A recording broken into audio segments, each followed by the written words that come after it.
ప్రభు యొక్క ఘనమైన నామాన్ని బట్టి ప్రతి ఒక్కరికి వందనాలు చెల్లిస్తున్నాను.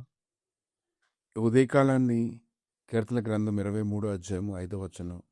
నా శత్రువులు ఎదుటి నీవు నాకు భోజనం సిద్ధపరచుదువు, నూనెతో నా తలాంటి ఉన్నావు, నా గిన్నె నిండి పొర్లుచున్నది. శత్రువులు ఎదుట భోజనం చేసేలాగా నూనెతో దేవుడు తన తలను అంటి ఉన్నాడని దావీదు సాక్ష్యం ఇస్తూ ఉన్నాడు. అభిషేకం అనేది ప్రతి ఒక్కరికి కావాలి.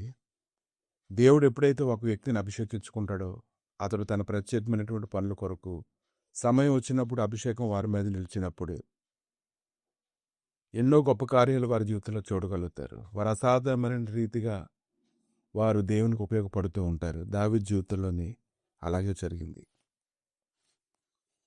సమూయేలైనటువంటి ప్రవక్త దావీదు దగ్గరికి వచ్చినప్పుడు దావీదు రాగానే ప్రభాతంతో మాట్లాడుతూ ఉన్నారు. నేను కోరుకున్నవాడు ఇతడే, నీవు లేచి వాడిని అభిషేకించమని చెప్పాను. దావీదు అన్నల ముందు సమూయేలు ప్రత్యేకమైన నూనెతో నిండినటువంటి తైలకొమ్మను తెరిచి దావీదు తల మీద నూనెను పోసినప్పుడు నాటి నుండి యెహోవా ఆత్మ దావీదు మీదకి బలంగా వచ్చెను. 1 సమూయేలు గ్రంథము 16 అధ్యాయంలో ధ్యానిస్తూ ఉన్నప్పుడు నాటి నుండి యెహోవా ఆత్మ దావీదు మీదకి బలంగా రావడాన్ని మనం చూస్తున్నాం. ఈరోజు అభిషేకం కావాలి. నిజానికి దావీదు అయితే వీటన్నిటిని కోరుకోలేదు, కానీ దేవుడే దావీదు జీవితంలో ఒక శ్రేష్టమైనటువంటి స్థితిలో నడిపించాలని ఆయన ఎంతగానో కోరుకోవడం మనం చూస్తున్నాం. అలాగే ఒకసారి సింహం, ఒకసారి ఎలుగుబంటి దావీదు గొర్రెలను ఎత్తుకొని పోవడానికి వచ్చినప్పుడు అతడు వాటితో పోరాడి వాటిని గెలవడాన్ని అతని జీవితంలో ప్రాముఖ్యమైనదిగా అతను ఎంచుకున్నాడు. దేవుని యొక్క ఆత్మ తన మీదకి బలంగా దిగి వస్తుందని అతను ఎరిగాడు. దేవుడి యొక్క అభిషేకం తన మీద ఉందని తెలుసుకున్నాడు. గొలియాతు వచ్చినప్పుడు అదే అభిషేకంతో అతను ఎదుర్కో వచ్చేటువంటి గొప్ప బలం అతని హృదయంలో కలిగింది. అతను చూసినప్పుడు, అతను చూడలేనప్పుడు కూడా దావీదు ధైర్యంగానే ఉన్నాడు. దేవుని పేరిట అతడు పలికాడు. దేవుడు అతనికి సహాయం చేశాడు.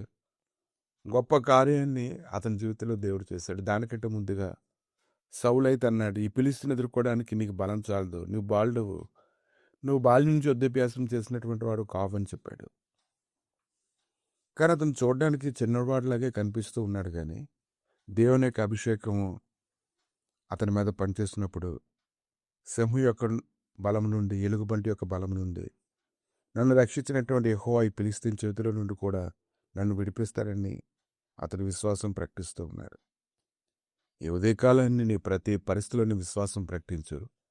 ఏ విషయంలో అయితే నువ్వు సోలిపోతూ ఉన్నావో దాని విషయమే నువ్వు భయపడవలసిన అవసరం లేదు. ఎందుకంటే దేవుడి యొక్క అభిషేకం నీ మీద నిలుస్తుంది.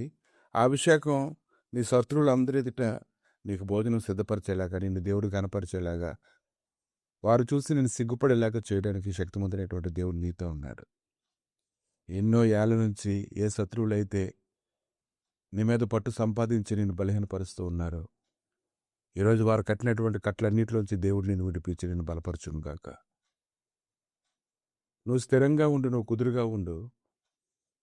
దావీదు మీద ఎటువంటి అభిషేకం అయితే దేవుడిచ్చి అభిషేకించుకున్నాడో నీ మీద కూడా దేవుడు అటువంటి అభిషేకాన్ని అనుగ్రహిస్తూ ఉన్నాడు.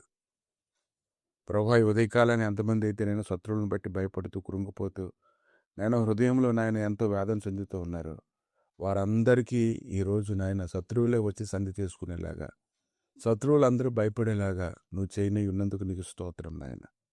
ఈ దినమును ఘనమైన దినముగా ఎంచుకోవడానికి ప్రతి ఒక్కరికి కృప దయచేసి కనిపెట్టుకుని ఉంటుండగా తండ్రి వారి జీవితంలో గొప్ప కార్యం జరిగించి మీరే మహిమగంత ప్రభావాలు పొందమని యేసుక్రీస్తు నామములు అడిగి వేడుకుంటున్నాము తండ్రి. ఆమేన్.